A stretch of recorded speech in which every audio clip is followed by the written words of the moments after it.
With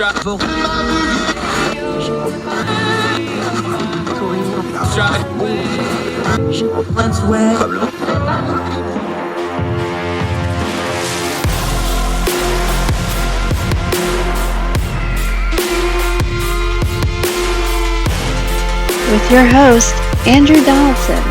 This is Heard Tell. So you might have heard tell that there's a whole lot of legal news out there, and it's seeping all over the cultural and political discourse that we normally talk about. In fact, last week the Supreme Court term ended with two really important cases that came out on Thursday, but the news of those cases was kind of chased off of social media by another legal case, the Bill Cosby fiasco, and his vacation of sentence that let him out of prison. This is all on the backdrop of yet another legal story that has been all over social media and the collective consciousness, the hashtag Free Britney movement, where pop superstar Britney Spears is embroiled into a legal fight over her conservatorship that has been court-appointed. Many people didn't even know what a conservatorship might have been before they heard about that. Folks may not have understood all the things about prosecutorial misconduct that surrounded the Cosby case. And these Supreme Court decisions can be very, very complicated, and the top-line items that hit all the right marks on social media for culture warrioring and hashtagging and fighting amongst ourselves doesn't get into the details of how to explain something that's really, really complicated, like voting rights, that you have to go all the way back to the Voting Rights Act and the Civil Rights Act itself to understand the basis of where some of this law is coming from. So what we're going to do today on Heard Tell is we're going to turn to where we usually turn for legal advice. Our friend Em Carpenter. She's an attorney. She's a writer for Ordinary Times. She writes a weekly legal feature that's always breaking down usually some sort of a Supreme Court case. So we're going to ask her all these questions about what we've been seeing in the news. Free Britney, Bill Cosby, SCOTUS, voting rights, all kinds of good legal stuff today on Heard Tell, right after this.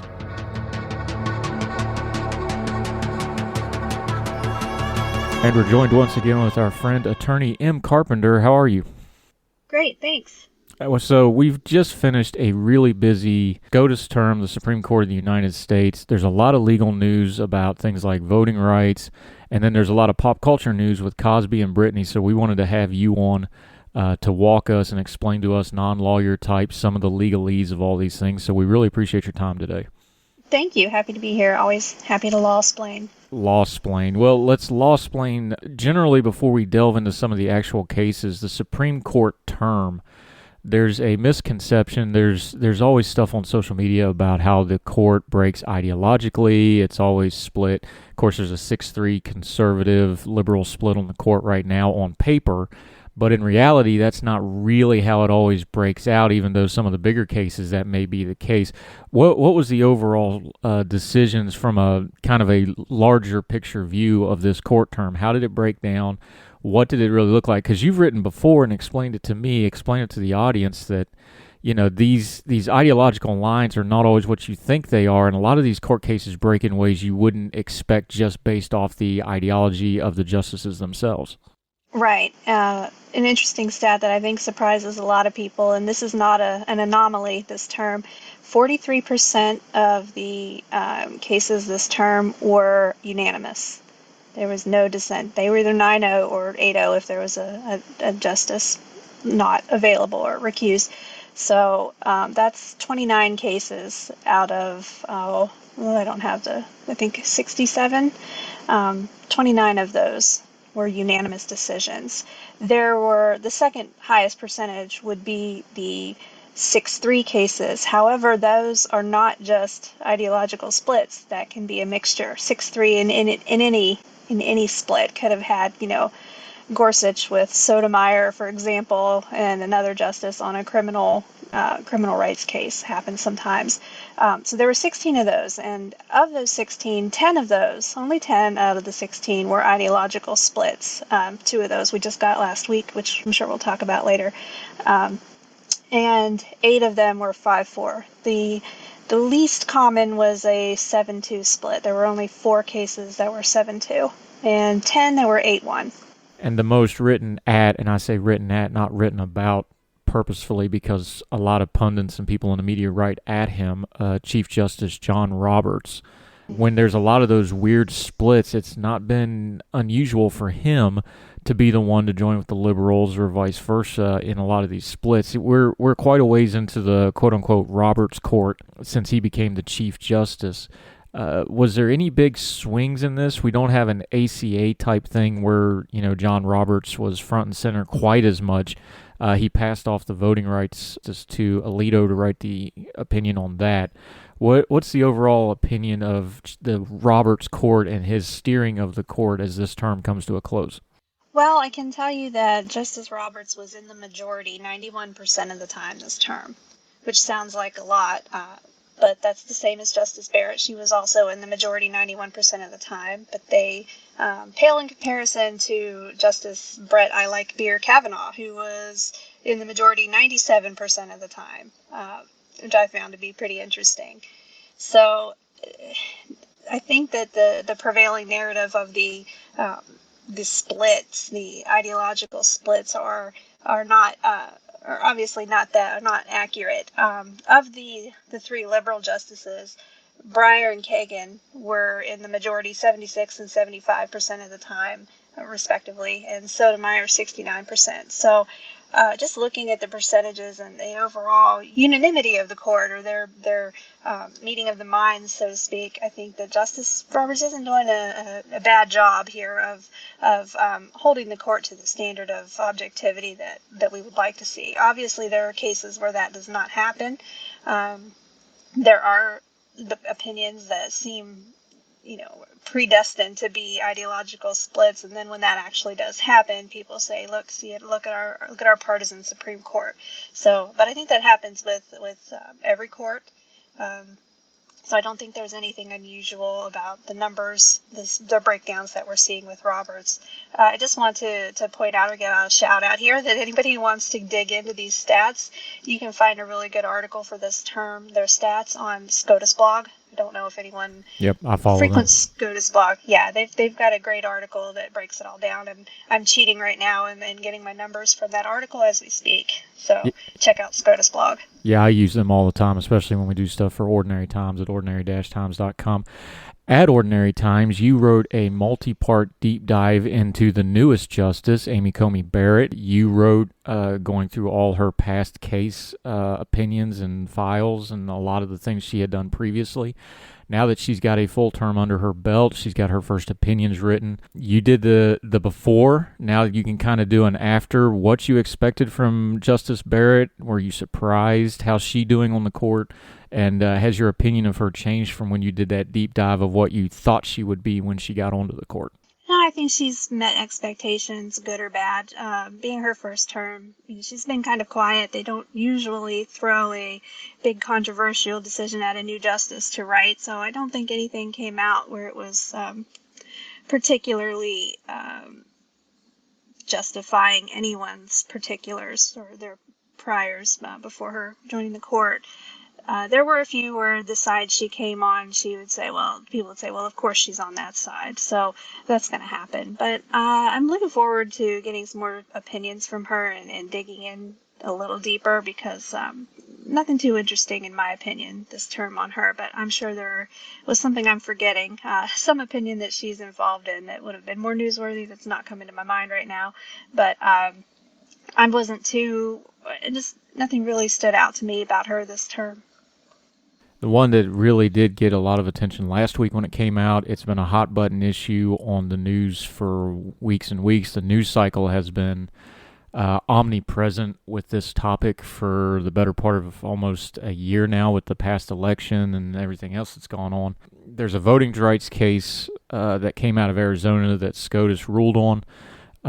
Set it up for us, though. Now, this came out of Arizona, but these are not the current Arizona laws and the audit and the circus that's going on right now. This is from before.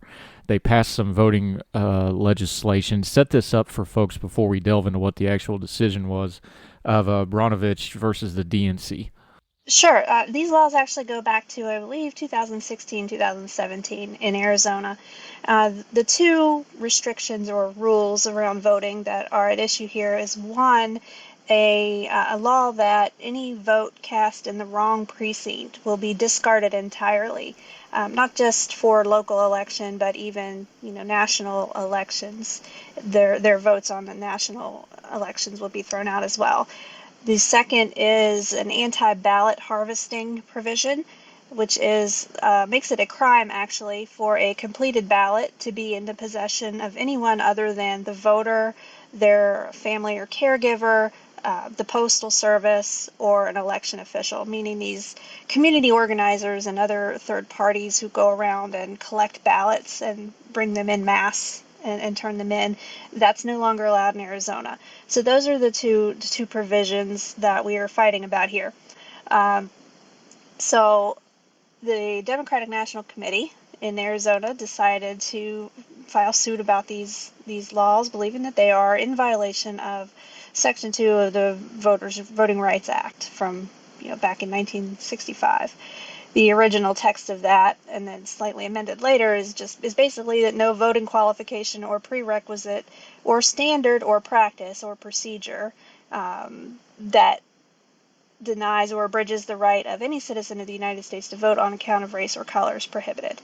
So when that statute was originally put into place and challenged, there was a decision from the Supreme Court, I believe it was 1980. It was Mobile versus Bolden. They said that if the practice or procedure at stake, or that they're arguing about, is unintentionally discriminatory, meaning that wasn't the intent behind the law, but that's kind of the effect of the law, that is not a violation of the VRA. They didn't think the statute was written that way. To which Congress said, well, no, that's exactly what we meant. And so which is what you want to see happen, I think, with the Supreme Court, is if they interpret a statute one way and Congress says, no, that's not what we meant, then Congress fixes the statute. So they did, and they changed it to say that a practice or qualification, prerequisite, voting standard, practice, which is applied in a manner which results in denial or abridgment of the right of any citizen to vote on account of race or color. That language, and the legislative history said so specifically, was intended to target disparate results of a statute or a voting restriction. Meaning that might not have been the intent of the law, but if that's the effect of it, that it has a disparate impact on minorities, then it's in violation of the VRA. So here we are, modern day Arizona. The DNC says that these laws have a disparate impact on minorities in Arizona, specifically Native American or Indian, Hispanic, or black minorities in Arizona, that they are the ones who take advantage of the vote harvesting, or that tend to show up at the wrong precinct, according to the plaintiff in the lower court. But when they looked at the actual percentages of how many people are showing up at the wrong precinct, it turns out that it was roughly 1% of each of those three minority groups that I mentioned were actually showing up at the wrong precinct. So, around 99% of the votes cast by the minority groups mentioned were done so in the correct place. So there was only 0.15% of ballots that were thrown out under the provisions back in 2016. So those are some of the numbers that the court was looking at here when it finally made it up to the Supreme Court. And Justice Alito was assigned the writing of this, and we knew, based on the way opinions are assigned and how they are released, that this Brnovich case was either going to be the chief or Alito, and it was Alito. And not surprising to those who find the court to be partisan, it was a 6-3 split, conservatives versus the liberals, in holding up Arizona's laws. Basically, he put forth sort of a 5-point test, although he wanted to be very specific. He didn't intend for it to be a test or a bright line test to govern all challenges to the statute, but rather guideposts, he said, of things to be considered on whether or not a restriction violates VRA. So I can go through those if you'd like, or just sort of summarize for you where he ended up, or how he got there. Well, let's digress for just a second before we go into those specifics, though, because if there was a headline for the Roberts Court, it's kind of become Congress needs to fix it. Hmm. That's kind of been the motto of the Roberts Court from outside observers. They really seem to want Congress to fix things legislatively. Just real quick, so somebody like me has it all straight and correct. Something like voting rights. We're dealing with states making laws, and then the federal government over top of them coming back in discussing whether these laws are valid or not. The Voting Rights Act, of course, came out of the Civil Rights Act, which was a case of the federal government and the courts having to come in and tell the states, like, no, you can't override civil rights with your state's rights. Just real quick, explain to folks that there's a couple layers here to get through on why voting rights is such a hot topic issue, and where the states have power, where the court has power, where the federal government has power, and why this has become such a ball of mess, not just on social media, but legally it's rather complicated, is it not? It is, and we saw that with the challenges and the multiple lawsuits after the 2020 election. There was a lot of talk about whether the court was overstepping in telling certain states that their practices and procedures were or were not appropriate. And states are permitted to establish the time, manner, and place of voting as the main three categories. Of course, what that means is open to interpretation, manner especially, the manner of voting. Um, Manner meaning in person. Is it absentee ballot? Is it early voting? So there's been a lot of talk about that recently, but the main thing is that what the government is looking at when the federal government is hearing a challenge to the VR under the VRA is the impact on minorities. You can choose your manner, but if your manner of voting is going to violate the statute, that's when the federal government's going to step in, hopefully. Um, and of course, there's been a lot of concern that in recent years the VRA is being weakened, especially if we go back to 2013 and Shelby County case versus Holder. And that referred to a completely different section of the VRA, which was what we call preclearance, which was a provision that certain states with a history of Jim Crow laws or other ways of just making it difficult for blacks, especially black people, to vote, that they had to, any change they made in their voting laws and regulations had to get pre-clearance, meaning somebody had to look at that law and make a determination of whether or not that was going to negatively burden or impact the voting rights of minorities before they could put that rule into practice. Shelby County in 2013, Justice Roberts, I believe, wrote that and basically said, this isn't necessary anymore. Which a lot of people took that as saying there is no voting rights discrimination anymore, and we don't need the protections of the VRA. I don't think that's quite accurate. I don't think we went that far, but it was sort of the beginning of the war on voting rights, as some people sort of see what's happened since then. Fast forwarding here then to Baranovich case, and this is an opinion, not a legal opinion, it's a personal Em Carpenter opinion. The two restrictions we're talking about here, the voting in your correct precinct and the anti-ballot harvesting. I don't think that these particular restrictions are that onerous or that burdensome. You can mail your ballot, you can send it with a family member, you can take it to any polling place. It doesn't even have to be your polling place. There's many ways to get your ballot in rather than handing it to a third party. And as far as getting to your precinct, again, you don't have to. You can vote early, you can mail your ballot in, or if you're not sure where your polling place is, which is a lot of people say, well, it's very confusing to know where your polling place is or where your precinct is. It changes all the time. It's people in minority groups are more mobile, meaning they're moving, changing addresses. It's a bigger burden on them to find their polling place. But that information is very easily available online or by calling. And they actually mail out to every registered voter a sample ballot with their precinct information on it, and a pamphlet comes as well with that information. So I don't think that finding out your polling place, and again, if you show up at the wrong polling place, they will attempt to direct you to the correct one. So I don't necessarily think that these provisions are terribly burdensome. They may impact certain groups more than others, which is what Justice Alito even concedes, that yes, it seems that it does impact certain groups more than others. But he weighs that balanced against the concerns of the state, the interest of the state in preventing their stated goal of preventing voting fraud or undue influence, people intimidating or coercing people into voting a certain way. That those strong interests weighed against what Alito terms to be minor burdens, minor disparate impact,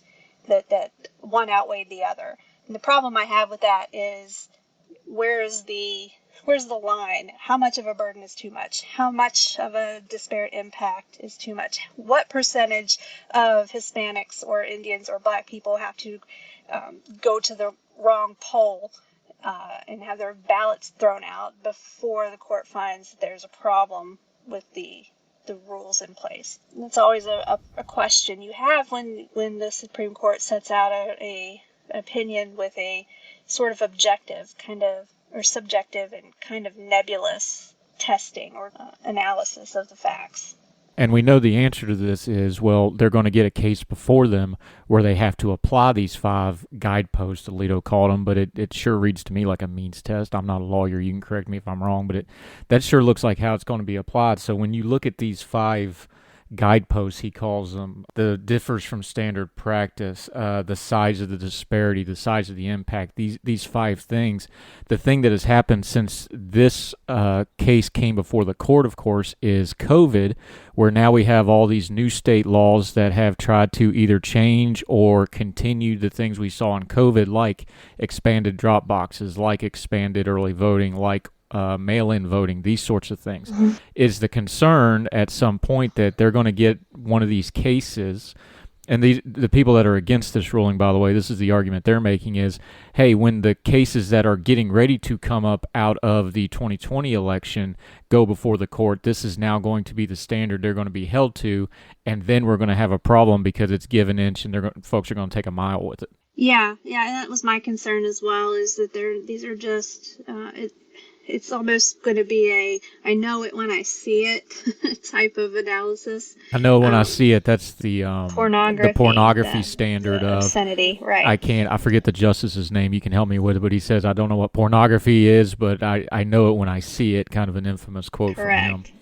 But correct. And I don't know how you would put a bright line rule on what percentage, but I think you could. I think you could say, if 5% of a certain minority group isn't able to get their ballots in because they are not able, for whatever reason, to mail a ballot. And I'm having trouble with this because, again, I don't think these are onerous requirements, so I don't know what kind of a hypothetical to suggest here. But, at what point, at what percentage is too big of a disparate impact? I don't know, and I'm not sure how they would come to that. And I can see nobody wants to put that kind of a bright line rule in place. And I think that's part of why Alito is so explicit in saying that this is not a test. These are guideposts. So the counter argument to all that is going to be, of course, well, if you're going to go 5%, well, 5% of a minority population in Charleston, West Virginia is going to be a few thousand people, and 5% of the minority population of Atlanta, Georgia is going to be, half the electorate. How is that going to be fair? And there's I know we're chasing perfect and chasing the needle on big sweeping things here, but that's going to be the counter argument, is like, if we start putting numbers and percentages, there's no way you're not going to disenfranchise somebody if we continue down the path as it's written here, right? Right. And I think that's a challenge here. If you look at the dissent that was written by Justice Kagan and joined by Breyer and Sotomayor, and I have to confess I didn't read it as closely as I did the majority because I was trying to analyze this to write it up for ordinary-times.com. Her thought was that this was a much too narrow reading of the VRA Section 2, and this was not what was intended, and that any disparate impact, if it impacts minorities more so than other groups, then that is by the intention of the statute, that's what is to be avoided and to be prohibited by the statute. So she advocates a much broader interpretation of when a disparate impact is enough to trigger the protections of the VRA, which Alito calls a radical project, is how he describes the dissent. What their view is a radical project. Is that a normal legal term, a radical project, or is that something he just kind of came up with? It's not one I ever learned. I think that's an opinion. He spent a good 5 or 6, or maybe even a few more pages just attacking the dissent, which I sort of skipped over at that point because I hadn't read the dissent yet. So I can't tell you a whole lot about that other than he thinks that the minority, or that the dissent's view is much too broad, and the dissent thinks his view is much too narrow, and apparently there's no Goldilocks in the middle, finding a sweet spot. And I don't know if there is one. But it is interesting, that these restrictions on voting are a lot more relaxed than they were in 1982 when the statute was amended to be broader. And that was another point that he made. When the VRA passed, people were largely required to vote in person on Election Day. So Alito reasons that being the case at the time, there's no reason to think that Congress would think that ballot harvesting or precinct requirements were beyond the pale. Those were normal things. There's no reason why the VRA would consider those things to be prohibited under the rubric of the statute. Before we move off the Supreme Court, one thing that's a bit of a tradition is at the end of the term, they put out their list of cases they're going to be hearing for the next term. And one of the ones that kind of caught my eye is they took multiple cases for the next term involving Medicare, Medicaid, and payments and how disbursements are done and these sorts of things. You have, in your previous life, worked in those areas of law at the state level. They're not sexy culture war type cases, but they have widespread power and a real ability to change a lot of people's lives in a hurry, these sorts of things. What does it tell you when SCOTUS bundles a bunch of cases like that for a term that's coming up? It's kind of unusual, and when they do it, usually something rather big tends to happen, does it not? You would think. Yeah, I would think sometimes that's a good chance that there's something brewing here. Also, it just shows that they're paying attention to an issue that's very hotly debated, or that's coming up a lot.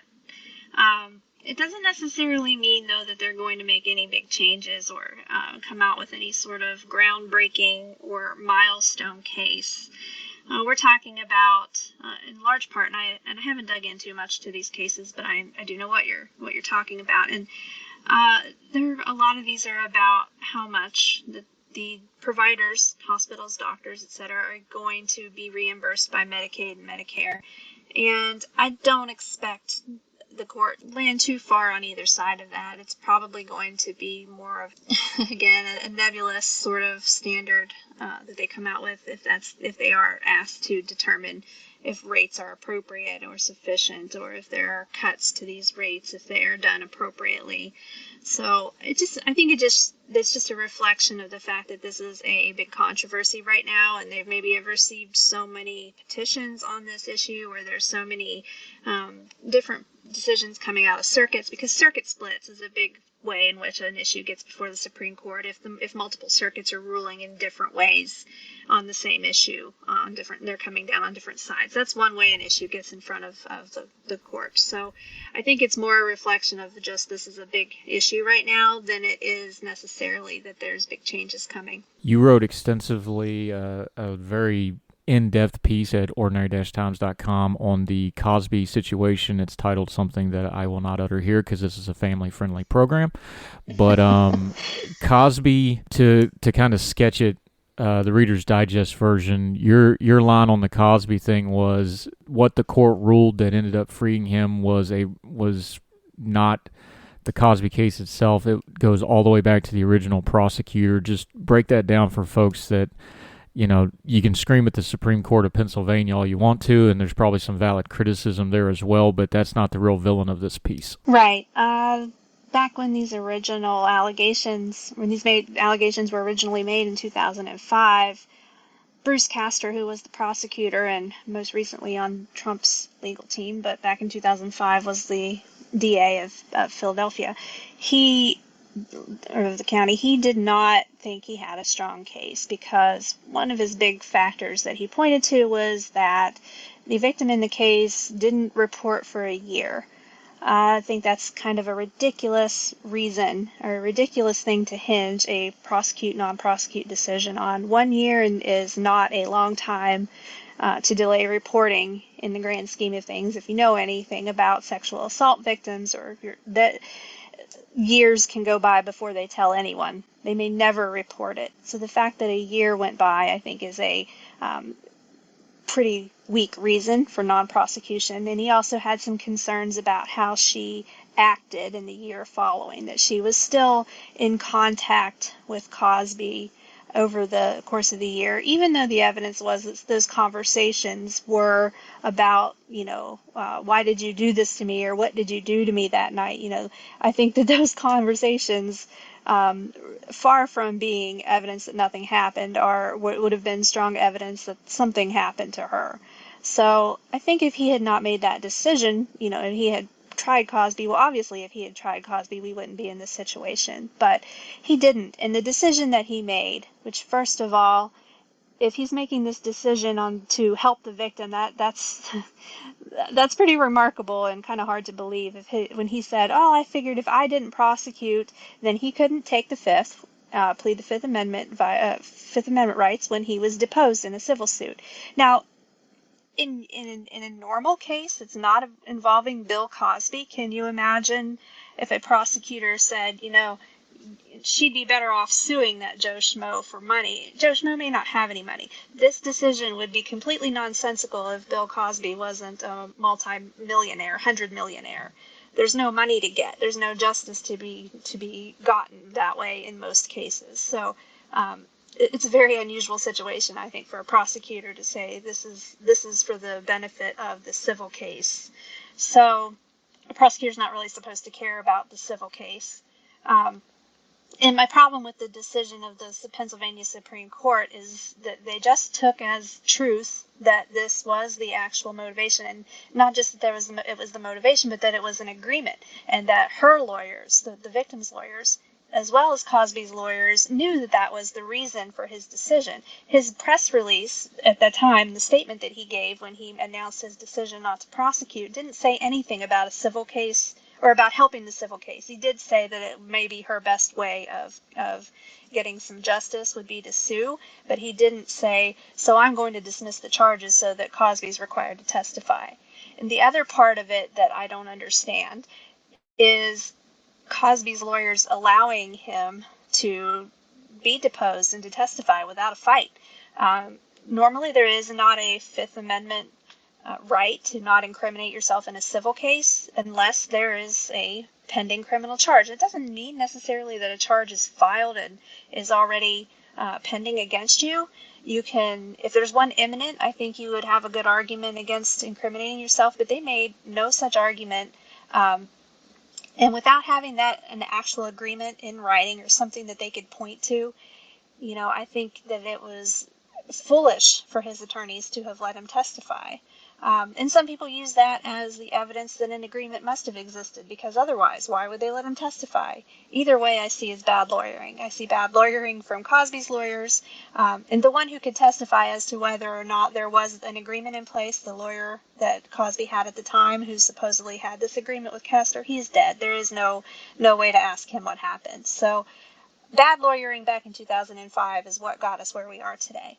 Do you subscribe to the theory that this was the Pennsylvania Supreme Court using a really high-profile case to kind of send a message to their prosecutors and attorneys to clean their stuff up, for lack of a better way of phrasing it? I don't know. They gave so much credence to this retconned a story that the prosecutor gives 10 years after the fact. I mean, to me, it's kind of the opposite. They're saying, you can come back 10 years later and say, well, this is what happened, and you have no proof of that. And they allowed the prosecution to get away with that, quite frankly. I mean, it helped it helped the defendant in this case. And normally I'm the first to jump on a case in which the court finds in favor of a defendant over the state. I've been a prosecutor, I've been a defense attorney. I see both sides of it, I think. But I do, maybe because I did it for longer, I do find myself, more strongly on the side of the defendant and the constitutional rights of a defendant. So I'm not sure. Maybe it does. I guess it does send a message to future prosecutors that if you are going to make a decision like this, you should memorialize it somewhere. But I feel like even if you don't, apparently the court's just going to take your word for it 10 years later. I think they give credibility to the prosecutor here that they are not giving to anyone else involved. And once again, the victim wasn't considered the way they probably should have been in the legal proceedings, which is probably the bigger story that people should have took away and probably won't, right? Yeah, and her lawyers say no, they were not aware of this deal. Castor says they were okay with it, that he told them about it, discussed it with them, and they were fine with it and agreed with his plan. The lawyers say that never happened, that they found out when a reporter came to them. Most states, and it differs by state, but most states have some statute, which is sort of a victim's bill of rights. Now, a victim is not usually, in any place that I'm aware of, able to give the yay or nay to a prosecutor. They don't have the final word. But the prosecutor is at least supposed to discuss it with them and get their opinion before making a decision. Like they don't control, they can't say, no, you can't do it, and that binds the prosecutor. But they are supposed to be involved in it. And if this happened the way the attorneys for the victim say it did, then that was definitely a dropped ball. Speaking of control, before we let you go, legal control, the Free Britney hashtag, the Britney Spears conservator case kind of exploded last week. Just real quick, the viral video and audio of her, she wasn't testifying. She just kind of went rogue on a checkup call up to her conservatorship for 25 minutes. Explain to folks real quick, just a conservatorship, that she did that on the call, but that wasn't a legal proceeding. I know a lot of people are wondering why there hasn't been a ruling and why there's not a hearing. She did that extrajudicially, I guess is the only way to explain it. Just real quick, explain to people that just because it went viral, there's a really long process here, and there is still a lot of criticism on a very complicated and very powerful piece of the legal system a lot of people may not have heard of before the Free Britney case in these conservatorships. Yeah, to be placed under a conservatorship, somebody somewhere along the line had to convince a court that she was not able to handle her own affairs, her finances, her medical decisions, things of that nature. And there's a lot of financial. We got to get the elephant out of the room here. There's a lot of. I know the first attorney she had has made, I think it's over $3 million on this conservative shit. Like, there's a lot of money to be made here. Let's just get that out front, that this is not a normal, like somebody with dementia or something like that. This is Britney Spears we're talking. Obviously. And we all saw, back in 2007, I think it was, when she was having her issues, they were pretty widely known. So maybe back at that time, it wasn't hard to show that, she needs some help managing her day-to-day life. But that's been several years back. And so, she gave this statement, which people have been suspicious for a while, that she was unhappy and, hence the Free Britney movement. But it was not under oath, I don't think. I don't know if it was or not. Actually, I didn't hear the recording, but if it was just a status conference, she may not have been. And more importantly, she's not capable, or nobody is actually capable of evaluating their self for a court. I think that before a court is going to make any decision to remove the conservatorship, they're going to need another evaluation, or an evaluation of her, to determine whether or not she's fit to be able to handle her own life now. A big deal was made because an order came out after her testament, or after her statement to the court. An order came out in which the judge said the conservatorship is continuing. The motion to remove the conservator, who was her father, was denied. That order comes after a hearing in November. And I know that seems weird, but judges sometimes, for whatever reason, can take a very long time to enter an order after a hearing. Judges speak through their order. So if there's a hearing, whatever happens in the hearing has to be reduced to writing, and that's this order. And for whatever reason, it took the judge, 7 months or so to sign this order, and she happened to do so after the statement. But there's another hearing, or there is a hearing scheduled, I think, in a week or so, to address the motion that Britney's actually made here to remove the conservatorship. So we don't really know yet what the court's going to do. My suspicion is there will be an court-ordered evaluation. In the meantime, her manager has resigned because Britney wants to retire, so he no longer needs to manage her career. And the attorney that she was assigned has resigned from further representation, which I think is interesting. It makes me think perhaps Britney has expressed some displeasure with his representation of her. And, it's difficult. It would be unethical for him to continue. He couldn't, if she wants to testify and complain about the things that her lawyer has done, that kind of puts him in a witness position. He couldn't effectively represent her if she is testifying that she's unhappy and thinks that he has mistreated her as well. That may not be the case, but that's what I got out of that. The fact that she's continued to perform and had a residency in Las Vegas for a few years and has made, I think, $60 million over these few years. She's not capable of making medical decisions, or as she said, she can't pick the color of paint for her kitchen cabinets, but she can be out on stage making $60 million, off of which the people in her life are profiting. So I think it would be difficult for the judge not to make some changes, but we'll have to wait and see. And it's a good microcosm lesson on just how powerful the law in America can be and how scary powerful it can be when not properly checked and or vetted and or understood by the people involved in it, isn't it? Yeah, I agree with that. Em Carpenter, she's brilliant. We use her for all kinds of legal stuff because she knows what she's talking about and she explains it so easily that even I can understand it. That's why I lean on her. Tell folks what you've got going on. You're writing at Ordinary Times. Your social media account is fantastic. You're one of the best followers on Twitter. Tell people where they can find you. I am at WV Esquires at Twitter. That's my handle there. You can find me there. I write at ordinary-times.com. I have a mostly weekly feature on Wednesday Writs, which is usually at least one good write-up of a case to explain the case, and usually a collection of interesting law-related links. Today there's one out. You can go, today's Wednesday. There's a new one there, which is a breakdown of the Brnovich decision, maybe a little more clear than I'm able to speak about it.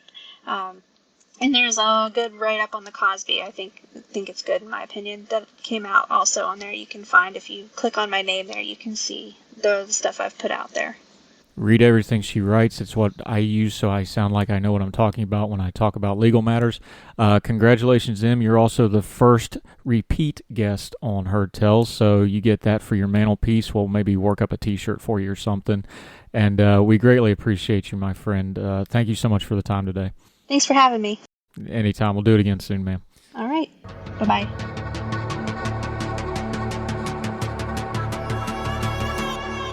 So on Heard Tell, we're always talking about turning down the noise of what we hear in the news cycle and on social media and getting to the actual information we need to discern and understand the times we're living in. And in no other realm is that probably more important than when we're dealing with things like Supreme Court decisions. We've seen over the years that Supreme Court decisions are increasingly volatile in the political and cultural sphere. And there's a lot of reasons for that we can delve into another time, but the point for now is, where are you going to get good information on that? Folks are just reactionary to a lot of these court cases, and they don't actually dig into the meat of them. These things are complicated. Like Em was telling us, the idea of a partisan court is there, that it does happen, but there's also a lot of nuances in that, and the court often splits under very different lines. One reason I want to talk to people like Em is because of, we mentioned Amy Coney Barrett. Well, when Amy Coney Barrett was nominated, she sat down, read all of her opinions and case laws, and wrote a multi-part series on it. And it was amazing to watch the pushback she got, because a lot of people on Twitter and elsewhere just immediately blasted her, like, why would you even bother reading that? And they didn't even understand that politically, Em aligns very differently than Amy Coney Barrett did. But she wanted to read the information for herself and then explain all to the rest of us so that we would know what we were getting in a Supreme Court nominee, not just the reactionary or partisan line on how that nominee was going to be. The thing with these Supreme Court justices is these are not random people on Twitter saying things. When they say something from the bench of the Supreme Court, it matters and it affects everybody. So even if you don't like them, you better understand where they're coming coming from and have good information about what they are going to do and not do. And it goes for the same with something like Bill Cosby or even the Free Britney thing. We should understand these laws because they have wide-ranging effects. In the Cosby case, somebody who has admitted under oath in depositions that he drugged women for the purposes of using them for sex is now free to walk the earth. In the case of Britney Spears, somebody who is extremely rich has had the full power of the government take away most of her rights because they said that she's not able to adjudicate them herself. It's scary how powerful the law is, but we shouldn't be scared of the law. We need to understand it better so that when these issues arise and they're complicated, we can explain them to each other and advocate for things like freedom and justice and the American way. That's it for this edition of Heard Tell. Please continue to subscribe wherever you're listening to this podcast, whether it's iTunes, Spotify, Google, wherever that may be. Please subscribe to the YouTube page. There's going to be some live video content coming out there in the days to come. Go ahead and subscribe now and you'll be ahead of time. And wherever you're listening or watching this, please make sure you leave a comment and a rating. Those are really important for other folks to know that our little program is worth checking out. So a big thank you to all of you for listening, for sharing, for telling folks about the program, and for most of all, just for listening. Wherever you are across the street or around the world, we appreciate you. Y'all take care till we talk again. All the music on Heard Tell is provided under a Creative Content license from monstercat.com. Summer concerts, pool parties, chill nights under the stars. We're stocking up our closet so you're ready to look your best for all of it. At Plato's Closet in West Ashley and North Charleston, we're buying all things summer. So bring in your tees, tote bags, sandals, sunglasses, and more. We pay cash on the spot for gently loved name brand looks. Plato's Closet is the go-to destination for trend-forward teens and young adults who support local and shop sustainable. Visit Plato's Closet today. Plato's Closet, located in West Ashley on Sam Rittenberg Boulevard and North Charleston on Rivers Avenue.